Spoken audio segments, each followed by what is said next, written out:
All right, everybody, let's talk about something that makes the world go round. No, not money. Well, sometimes money, but we'll get to that. I'm talking about reinforcement. It sounds like a big, scary word from a textbook, doesn't it? Like something you'd need a PhD to understand.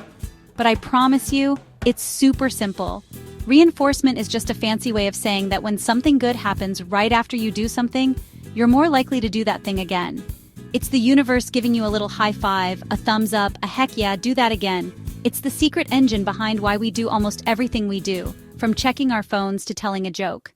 Think about it. Why does a comedian tell a joke? For the laugh, right? The laughter is the reward, the reinforcement. If you tell a joke and everyone just stares at you, you probably won't tell that joke again. At least not to that group. They're a tough crowd. But if they laugh their heads off, you've just been reinforced. You'll probably tell that joke at the next party, and the one after that. Okay, so now that we know what reinforcement is, let's tackle some of those other textbook words. They sound complicated, but they're really not. Think of me as your friendly translator. First up, the word reinforcer. That's simply the thing, the event, the good stuff that happens after the behavior. The laughter after the joke, that's a reinforcer. Next, we have positive reinforcement and negative reinforcement. Now, this is where everyone gets tripped up. We see positive and think good, and we see negative and think bad. Erase that from your mind. In this world, positive just means you add something, and negative means you take something away. Both of them increase a behavior. So, positive reinforcement is when you get something good, like a cookie, for doing something. Let's say a child cleans their room. With positive reinforcement, you add something they like. You might say, "Wow, your room looks amazing. You've earned an extra hour of video game time." Negative reinforcement is not punishment. It works by taking away something unpleasant. Imagine you have a terrible headache, so you take an aspirin. A little while later, poof, the headache is gone. Your car has that really annoying dinging sound when you don't buckle your seatbelt. What do? You buckle your seatbelt. As soon as you click it in, the annoying sound stops. So we know that reinforcers make behavior happen more often. But what makes a reinforcer powerful? This is where our spy movie term, motivating operations, comes in. These are the backstage directors of our behavior. They change how much we want something, and as a result, how hard we're willing to work to get it.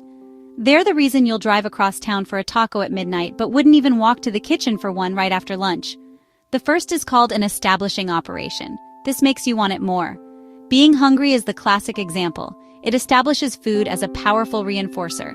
If you've been working outside on a hot day, a cold glass of lemonade isn't just nice, it's the best thing in the entire world. The heat and the hard work established its value. The other flavor is the opposite, an abolishing operation. It makes you want it less. After you've eaten that huge meal, you are satiated on food. The value of food as a reinforcer has been abolished. All right, let's talk about the when. The schedule of reinforcement is one of the most fascinating parts of this whole thing.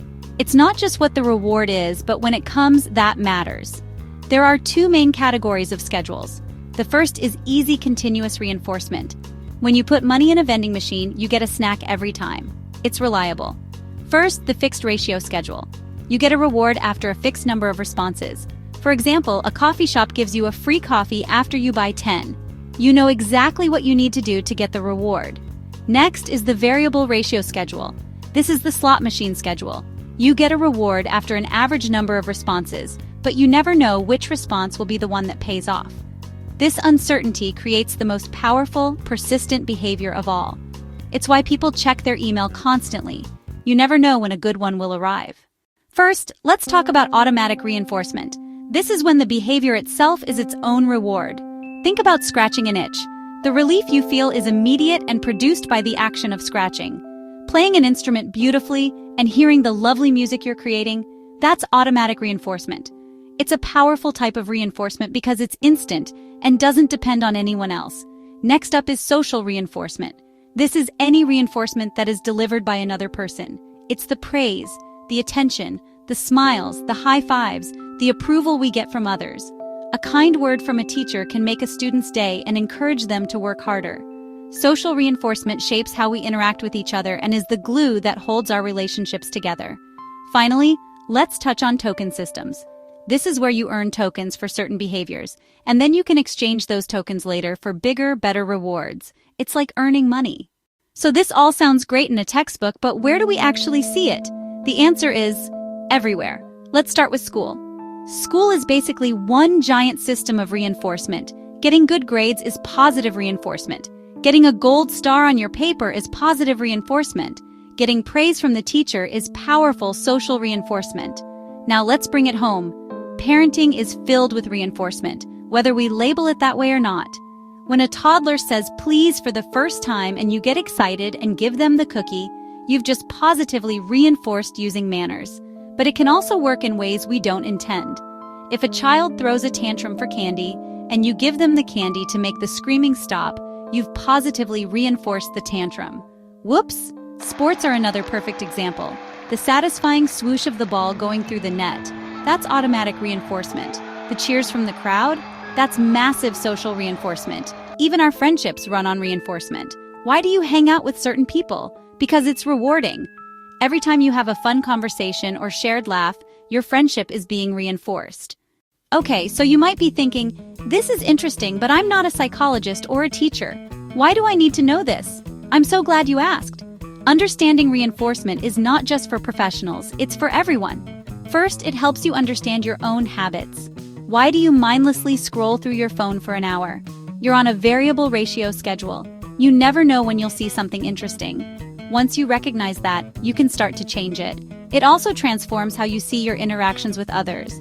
It can make you a better parent, a better partner, a better boss, and a better friend.